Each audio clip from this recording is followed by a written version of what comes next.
Las catecolaminas son un grupo de sustancias químicas muy importantes dentro del organismo, ya que cumplen muchas funciones vitales para el mismo.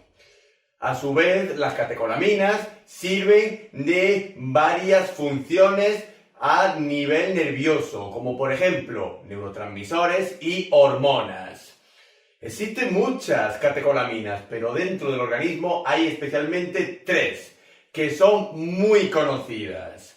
La primera es la madre de todas las catecolaminas, la dopamina, y de ella se derivan las dos siguientes, la conocida como adrenalina y la fórmula o la estructura química más pura de la misma, la noradrenalina.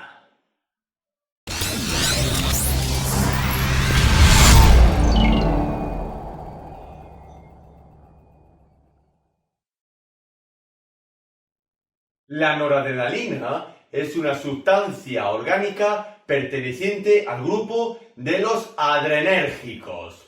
Y dentro de los adrenérgicos se engloba en las catecolaminas, junto con otros semejantes, como por ejemplo la dopamina y la propia adrenalina, por lo cual la noradrenalina se considera un neurotransmisor y una sustancia de tipo hormona. La noradrenalina la podemos encontrar en el mercado sanitario y farmacéutico bajo el nombre de norepinefrina. Y aquí podemos observar la estructura y conformación química de la noradrenalina, donde vemos la presencia del principal núcleo central de toda sustancia catecolamina, el anillo catecol. Pero a diferencia de la adrenalina en sí, la noradrenalina es una sustancia desmetilizada, por lo cual ahí es donde radica la diferencia entre la propia adrenalina y la noradrenalina.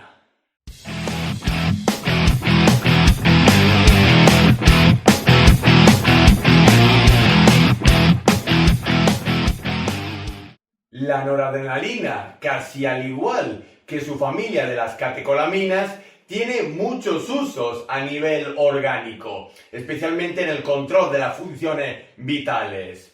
Pero la noradrenalina y la dopamina comparten un uso en común y se utilizan como vasopresores, es decir, fármacos que inducen un aumento de la tensión arterial, así como de un incremento de la actividad cardíaca.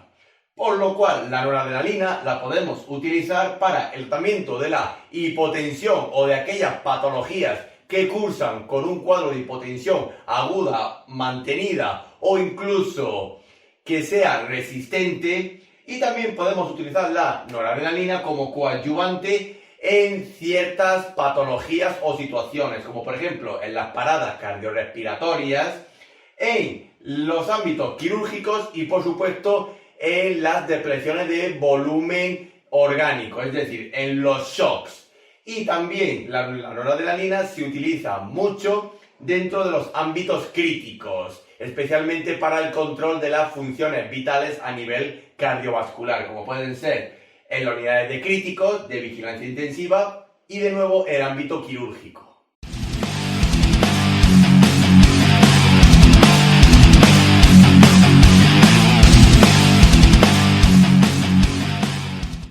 Al igual que el resto de las catecolaminas, como la dopamina y la adrenalina, la noradrenalina está totalmente contraindicada en la propia alergia a la molécula en sí, en la presencia de úlceras y sangrado de tipo gastrointestinales, ya que la noradrenalina puede agravar estas situaciones. Tampoco se suele utilizar en aquellos pacientes con un alto grado de vasculopatías o enfermedades vasculares, y no se debe de administrar en concomitancia con sustancias halogenadas, es decir, anestésicos halogenados, ya que puede haber una alta incidencia y o prevalencia de arritmias fatales. Y tampoco la noradrenalina se utilizará como primera elección en las hipovolemias. Siempre hay que empezar con la restitución del líquido que se ha perdido por ejemplo, mediante cristaloides o sustancias coloides, y si la hipotensión que está secundada a la hipovolemia sigue todavía vigente, ya podremos utilizar la noradrenalina. Y hay que tener en cuenta ciertas precauciones con la misma. En primer lugar, decir que la noradrenalina, como casi todas las catecolaminas, se puede crear un cuadro de extravasación, lo cual conlleva a una necrosis tisular, por lo cual la noradrenalina siempre se debe de utilizar por una vía venosa de acceso central, sea femoral, subclavio o yugular. También de nuevo hay que recordar que siempre en cualquier hipovolemia o depleción de líquido orgánico siempre hay que dar prioridad a la reposición volémica. Y una vez que hemos repuesto gran parte del líquido perdido de forma estimada, si ya de por sí sigue todavía el cuadro de hipotensión, entonces ya podemos utilizar la noradrenalina para conseguir un aumento de la tensión arterial.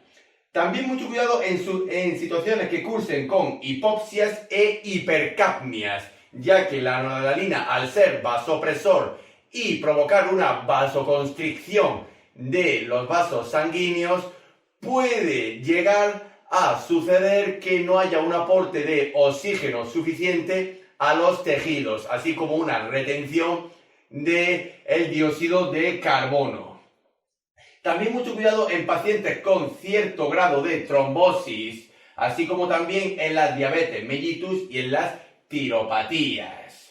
También hay que tener cuidado en las arteriosclerosis, de nuevo por el potente efecto vasopresor que tiene la noradrenalina, y por supuesto siempre hay que tener en cuenta que, como hemos dicho antes, lo primero es reponer los líquidos que se hayan perdido en una depleción volémica y de ahí utilizar una línea de vasopresión para asegurar el mantenimiento de las constantes vitales a nivel cardiovascular. Y por supuesto la noradrenalina se administra por perfusiones con un ritmo determinado y siempre viendo a ver cuál es el más adecuado según las necesidades del paciente.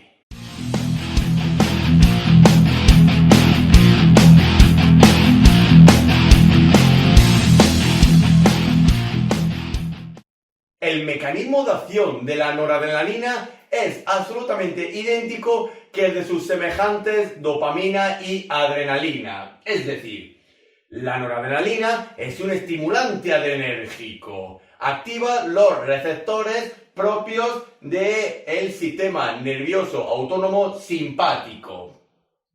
Es decir, los receptores alfa 1, alfa 2, beta 1, beta 2 y beta 3.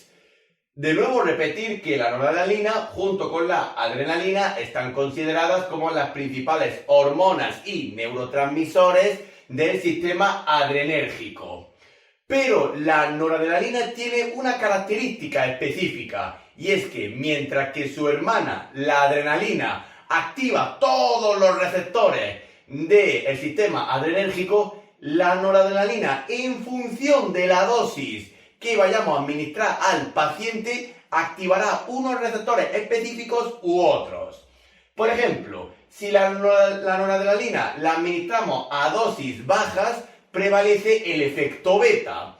Y el efecto beta es apropiado para el mantenimiento de una actividad cardíaca adecuada. Es decir, la noradrenalina a efectos beta aumenta el inotropismo y el cronotropismo cardíaco, lo cual conlleva a una mejoría del gasto cardíaco. Pero por el contrario, si utilizamos altas dosis de noradrenalina, prevalece junto al efecto beta la aparición de los efectos alfa, los cuales aquí es donde ya encontramos la vasoconstricción en sí, es decir, el aumento de la presión arterial, y a su vez se produce una disminución de la frecuencia cardíaca y del gasto cardíaco, un efecto reflejo.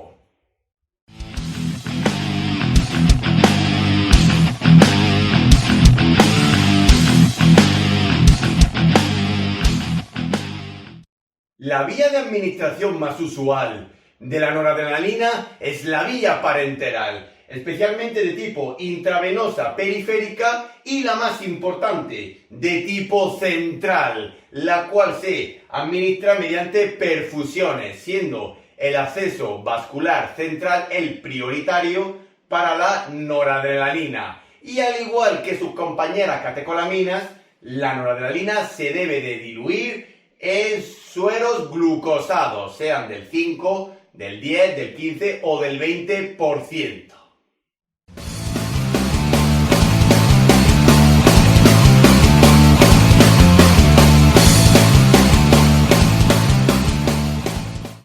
En primer lugar, hay que decir que la posología de la noradrenalina siempre tiene que ser mediante un ritmo de perfusión, el cual iremos ajustando según las necesidades del paciente, viendo siempre cuál es su tensión arterial y la actividad cardíaca. Y de ahí ir jugando con la dosis poco a poco hasta dar con el ritmo adecuado. Y de ahí ir yendo a suspenderlo de forma gradual.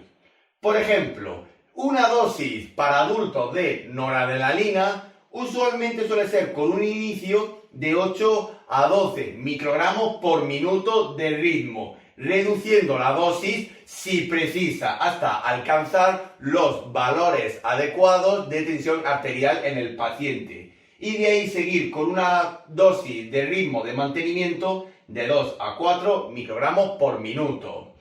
Tenemos que saber que, como hemos dicho antes en el mecanismo de acción, la noradrenalina, dependiendo del ritmo de perfusión o dosis que vayamos administrando al paciente, permanecerán unos efectos adrenérgicos específicos u otros. Se ha demostrado que con ritmos superiores a 4 microgramos por kilogramo por minuto prevalece el efecto alfa, es decir, el efecto de vasopresión, con cierta disminución de la actividad cardíaca a modo reflejo. Y con dosis menores de 4 microgramos por kilogramo por minuto prevalece el efecto beta, es decir, una estabilización de la actividad cardíaca mediante el aumento del inotropismo y el cronotropismo, con la mejoría del gasto cardíaco. Y en los shocks sépticos, la noradrenalina se puede utilizar a dosis de 0,5 microgramos por kilogramo por minuto aproximadamente, y de ahí subir o bajar la dosis según las necesidades del paciente. Y por supuesto, ya que la noradrenalina se administra en perfusiones, siempre debemos de tener en cuenta la bibliografía de los protocolos hospitalarios donde se presten los servicios profesionales sanitarios, ya que cada ámbito sanitario, en función de la evidencia y estudios en los que se base su práctica clínica, utilizará unas perfusiones de noradrenalina u otras.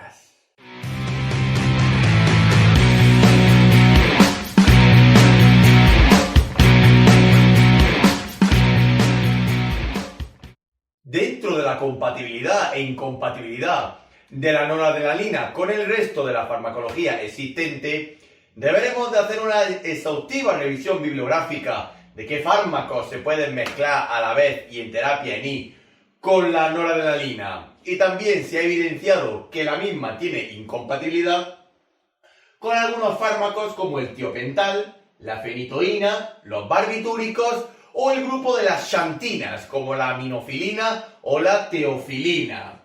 Y también hay que revisar las interacciones, de qué sustancias interaccionan de forma positiva o negativa con la noradrenalina, teniendo especial atención dentro del agonismo de la noradrenalina con algunas familias que potencian tanto su efecto terapéutico como su adversidad, como por ejemplo con halogenados, es decir, anestésicos inhalados, que pueden provocar un aumento o incremento de la ritmogenia cardíaca, así como también con antidepresivos tricíclicos, con IMAOs, los cuales aumentan las concentraciones de noradrenalina en el organismo, con la levodopa, es decir, los precursores de la dopamina, la madre de todas las catecolaminas, con antihistamínicos, con su propia familia, con los adrenérgicos, y con ciertos digitálicos, como por ejemplo la digoxina. Y la noradrenalina tiene antagonismo con algunas sustancias como con los antihipertensivos, con el litio y con los diuréticos, así como con los betabloqueantes, es decir, con las familias farmacológicas que antagonizan la vasopresión de la noradrenalina.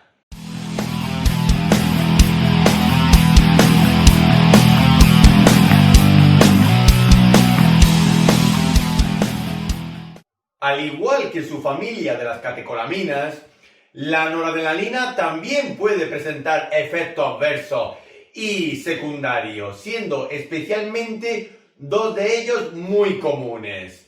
El primero es la aparición de bradicardia refleja y una disminución del gasto cardíaco, especialmente si se utiliza a dosis altas, más bien donde prevalece el efecto alfa de vasopresión.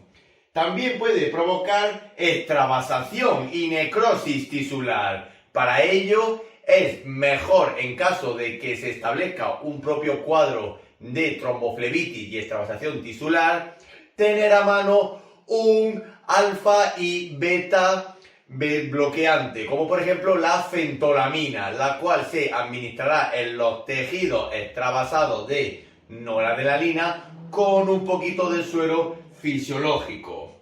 También puede provocar la noradrenalina un aumento exacerbado de la vasoconstricción, es decir, subir tanto la presión arterial que incluso llega a límites patológicos.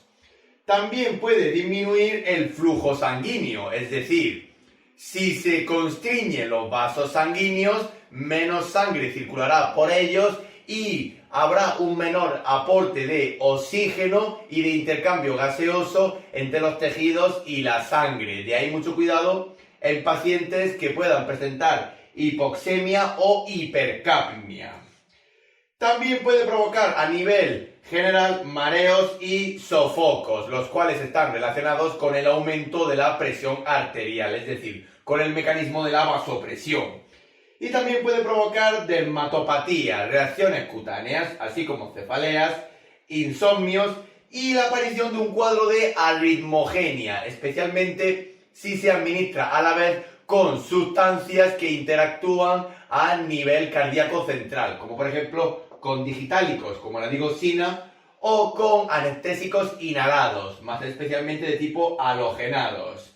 Y también se pueden producir reacciones más que paradójicas, podríamos decir reflejas, como por ejemplo la aparición de una hipotensión arterial, así como también la aparición de dolor. Y en el embarazo y la lactancia, la noradrenalina tiene categoría C.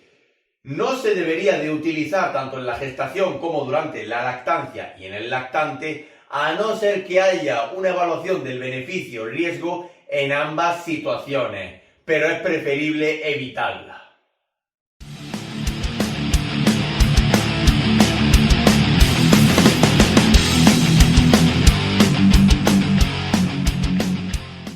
Por último, hay que decir que la noradrenalina, dentro de los ámbitos de dialización y técnicas continuas de reemplazo renal, se ha demostrado que es una sustancia no dializable, aunque tampoco hay muchos estudios que evidencien su posible dialización.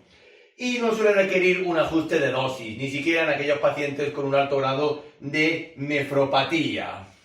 Debemos de saber que la noradrenalina, dependiendo del ritmo de perfusión que establezcamos, tendremos un efecto adrenérgico determinado, siendo a grandes dosis prevalece un efecto alfa, mientras que a dosis bajas prevalece el efecto beta, mejorando la actividad cardíaca central.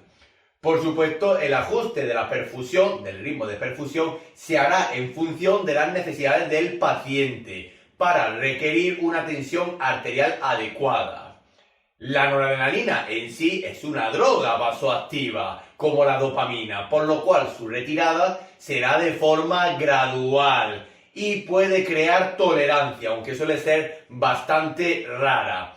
Y la noradrenalina se irá retirando conforme el paciente vaya retomando su actividad de tensión arterial normal, es decir, el paciente vaya quedándose en plan normotenso. Y la noradrenalina, al administrarla en perfusiones con un ritmo determinado, tenemos que hacer el cálculo de dosis adecuado, sea en microgramos por kilogramos por minuto o en mililitros por hora, haciendo las conversiones que sean necesarias según el material que tengamos disponible y también según el criterio facultativo.